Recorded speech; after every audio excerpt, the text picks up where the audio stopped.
제가 깜짝 놀란 게 한국에서 제가 봤던 타코야키 크기가 아닌 거예요. 주먹보다 좀 컸어요. 야구공? 한 이 정도 사이즈 되는 이 타코야키. 사람들이 막 사진을 찍고 있는 거예요. 그 옷가게였는데 옷이 정말 천장에서 바닥까지 커튼보다 더 큰. 그래서 사람들이 그 자켓 속에 들어가가지고 막 이렇게 사진을 막 찍더라고요. 좋아요, 구독, 알림 설정. 안녕하세요. 좋아 보이는 것들의 비밀 저자 이랑수입니다. 오늘 저는 100년 된 가게 이야기를 해볼까 합니다. 몇 해 전이었던 것 같아요. 연수를 가게 됐는데 그 100년 된 가게나 뭐 점포를 찾아서 떠나는 투어 프로그램이었어요. 그 유후인 지역에 가게 됐었는데 거기가 일본의 유명한 관광지잖아요. 가이드분이 그러시는 거예요. 요인에 가면 꼭 먹어봐야 될 게 있는데 100년 된 고로케 가게라는 거예요. 그 유인에 가면 정말 예쁜 가게들이 한 80여 개가 아기자기 이렇게 모여 있어요. 거기에 내렸어요. 아니 80개가 넘는 매장 중에서 고로케 가게를 어떻게 찾지? 내리자마자 바로 찾았어요. 사람들이 고로케 먹으려고 긴 줄이 이렇게 서 있더라고요. 그렇게 해서 이 고로케를 이제 사가지고 이제 한 통은 이제 누구 줘야겠다 이렇게 해가지고 이제 들고 하나는 먹으면서 이렇게 걷고 있었어요. 그런데 다른 집도 아니고 조금 갔는데 또 줄이 이렇게 서 있는 거예요. 아니 저 집은 뭐 하는 집이지? 하고 그래서 제가 이제 앞으로 성큼성큼 다가갔죠. 타코야키 가게였어요. 여러분 타코야키 아시죠? 이렇게 동글동글동글하게 만들어가지고 그 문어 이렇게 쫑쫑쫑쫑 썰어가지고 넣는 거 이렇게 6개 이렇게 조그만 데다 한 팩씩 넣어주잖아요. 그 타코야키 가게였어요. 근데 제가 깜짝 놀란 게 한국에서 제가 봤던 타코야키 크기가 아닌 거예요. 제가 본 타코야키는 어느 정도였냐면 주먹보다 좀 컸어요. 야구공? 한 이 정도 사이즈 되는 이 타코야키 6개를 뭉쳐놓은 것보다 더 큰 타코야키가 이렇게 파는 거예요. 근데 그걸 거기에 주는 게 아니고 사각형 통에 이렇게 담아가지고 포크랑 같이 주는 거예요. 그러니까 젊은 그 일본 그 여성들이 다 그거 막 담아가지고 자기 얼굴 사이즈랑 이렇게 비교해가지고 막 찍어가지고 막 올리는 거예요. 그래서 저도 막 검색을 해본 거예요. 유후인 맛집 이렇게 치니까 그 100년 된 고로케 가게하고 링크 되는 게 바로 그 야구공만한 타코야키 가게였어요. 이야, 이 청년들 정말 대단하다. 아마 타코야키 100년 된 만약에 그 동네에 제가 타코야키 가게가 100년 된 게 있다고 해서 제가 동그란 타코야키를 그냥 그 사이즈대로 만들었다고 한번 생각해보면 어떨까요? 그 100년 된 시간을 내가 1시간 일찍 문 열고 1시간 늦게 문 닫는다고 해서 그 시간을 아마 초월할 수는 없을 것 같아요. 그래서 젊은 친구들이 생각을 했겠죠. 주변에는 100년 된 고로케 가게, 80년 된 무슨 가게 뭐 이런 가게들이 즐비한데 어떻게 하면 이 80여 개가 넘는 가게들 속에 나만의 독특함과 특별함으로 살아남을까 막 이런 생각을 했었을 것 같아요.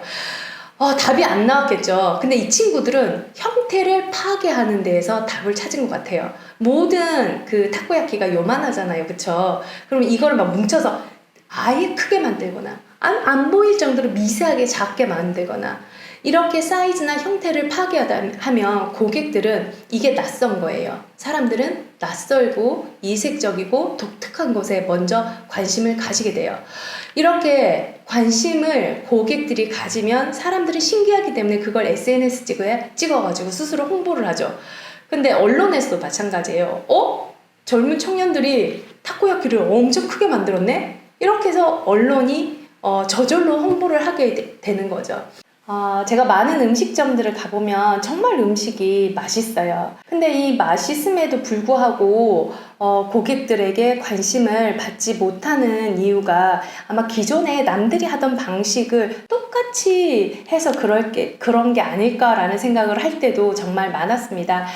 최근에 어떤 그 카레라이스 파는 집을 갔는데요. 밥을 달 모양으로 요렇게 담아가지고 그 카레 위에 달이 떠 있는 것처럼 비주얼을 만들었더라고요. 기존에 만약에 뭐 그 동네에 20년, 30년 된 카레집이 있다면 우리가 똑같은 방법으로 해서 이 젊은 사람들이 새로 시작하는 사람들이 관심을 받을 수가 없잖아요. 그래서 이 비주얼이나 형태를 바꿔서 고객들에게 조금 더 관심받고 사랑받으려는 노력의 저는 일환으로 생각이 되더라고요. 그리고 참 며칠 전에 제가 성수동에 시장 조사를 갔다가 깜짝 놀란 곳을 하나 발견했어요. 1층에 카페였는데 사람이 정말 많더라고요. 근데 2층에도 사람들이 꽤 많았어요. 그래서 제가 올라가 보니까 사람들이 막 사진을 찍고 있는 거예요. 그 옷가게였는데 옷이 정말 천정에서 바닥까지 커튼보다 더 큰 옷이 자켓이 걸려 있더라고요. 그래서 사람들이 그 자켓 속에 들어가가지고 막 이렇게 사진을 막 찍더라고요. 물론 저도 랑조 없다? 이러면서 사진을 거기서 찍었어요. 근데 벽면에 액자가 걸려 있었는데 그 액자에도 그 블라우스가요, 팔이 바닥까지 긴 거예요. 청바지가 정말 다리만 긴 거예요. 그러니까 사람들이 평소에 볼 수 없는 사이즈와 길이였기 때문에 더 많은 관심을 가지고 그걸 사진 찍어서 스스로 마케터가 되면서 SNS에 공유를 하는 거를 제가 보게 됐어요. 그리고 거기에 되게 재밌었던 요소가 옷이 또 쇼파가 됐어요. 청자켓이었는데 이 쇼파처럼 만들어져 있는데 그게 자켓이었어요. 그러니까 제가 이렇게 쏙 들어가가지고 랑조 없다? 이렇게 되는 거예요.